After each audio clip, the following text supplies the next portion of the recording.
Distant Lines, Queensland Voices of the First World War is a major exhibition which was held at State Library between April and November 2015 as part of the QNZAC 100 Legacy Project funded by the State Government of Queensland.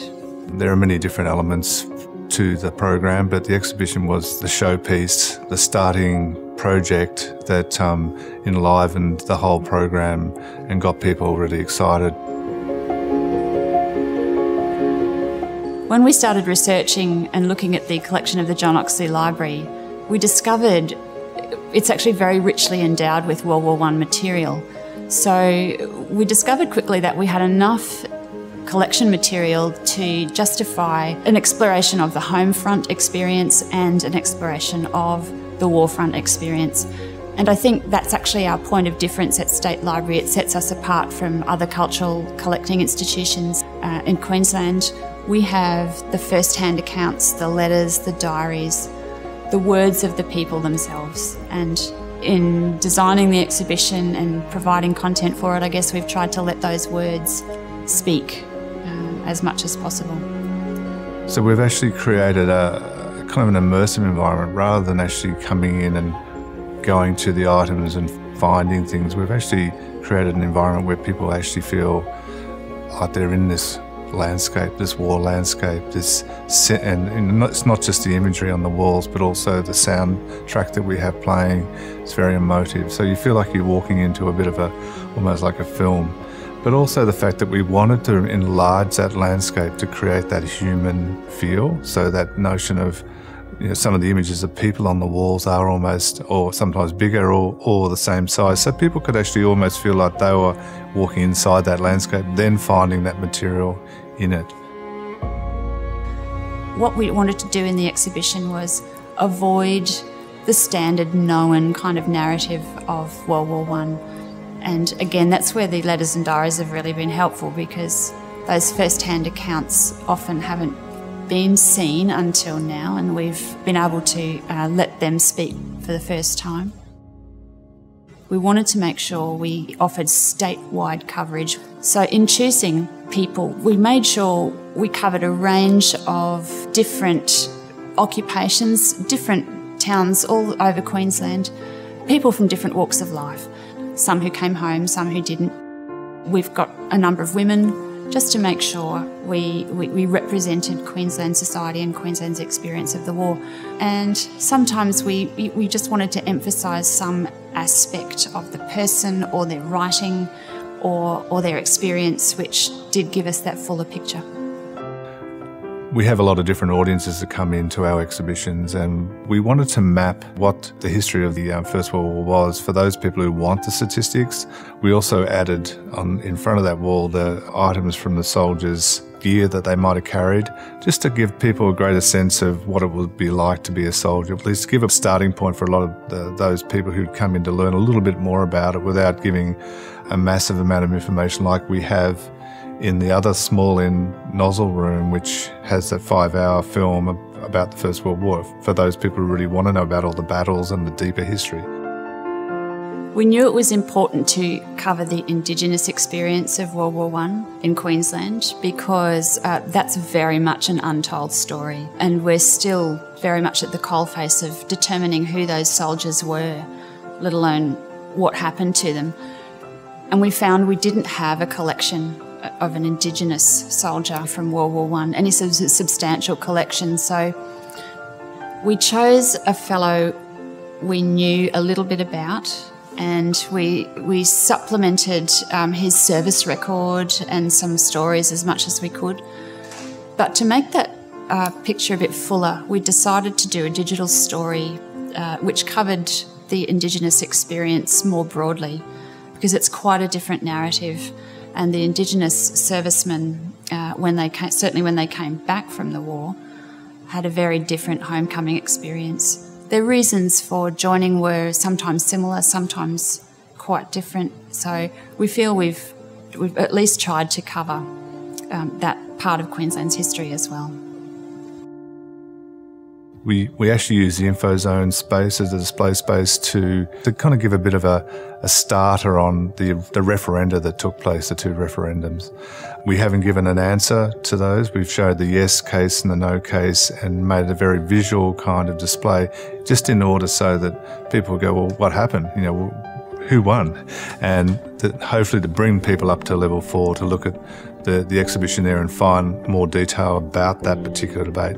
Likewise, in the Knowledge Walk, for the first time we created a mural, basically as a transition zone, again, where we looked at the soldiers' training, the actual getting onto the boats, leaving home. So it was like a transition from home to war.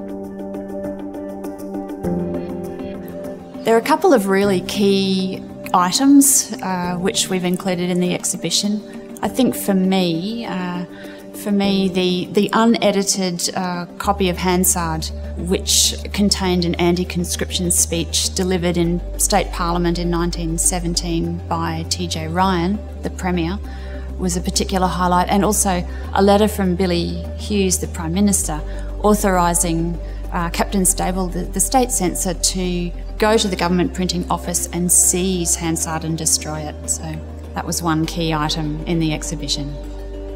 Another beautiful item for me are the diaries of the Reverend George Green, who was attached to the 2nd Light Horse. And the great thing about chaplains is that they're all educated men, so they wrote rather beautifully, and their accounts are very eloquent.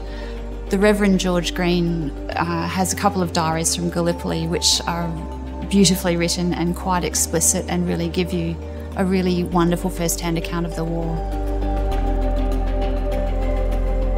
One of the early projects that we did was this interactive writing a postcard home or from home to a soldier. So we actually recreated a number of the cards from the period.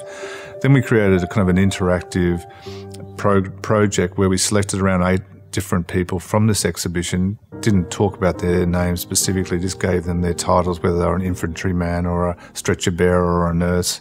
And then basically we invited people to write a story on the cards as if they were that person or as if they were the person from home. And a lot of people actually participated in that project. It was quite interesting. We've got a huge pile of cards that have been made.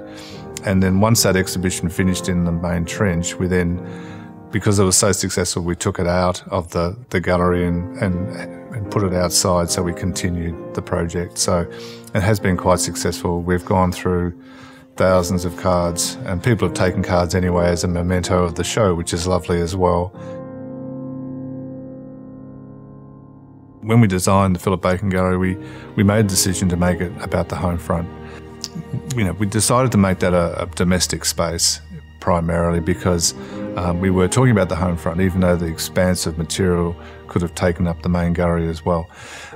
In terms of that, we decided to look at things like wallpaper, furniture, even sharp painting of the walls that looked like pendants and flags.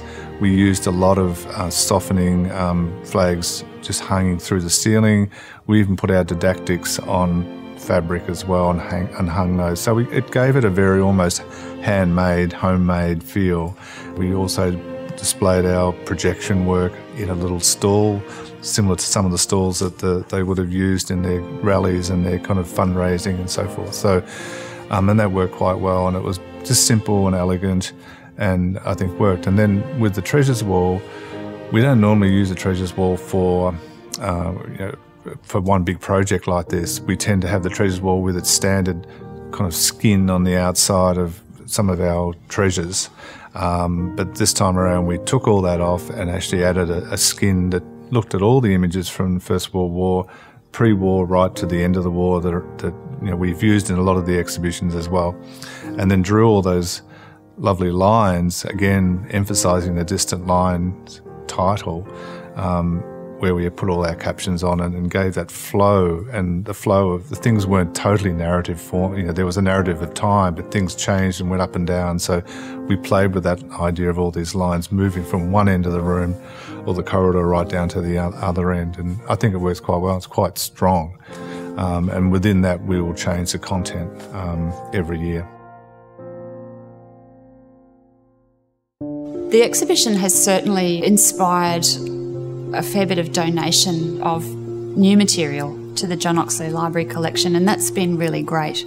It wasn't the primary objective of the exhibition, but it's been a great result. People come along and they read the soldier stories and they see other experiences of World War I, and that sometimes then prompts people to have a look at what they have in their own family history and consider donating it to the State Library or consider looking after it in a way they mightn't have looked after it before.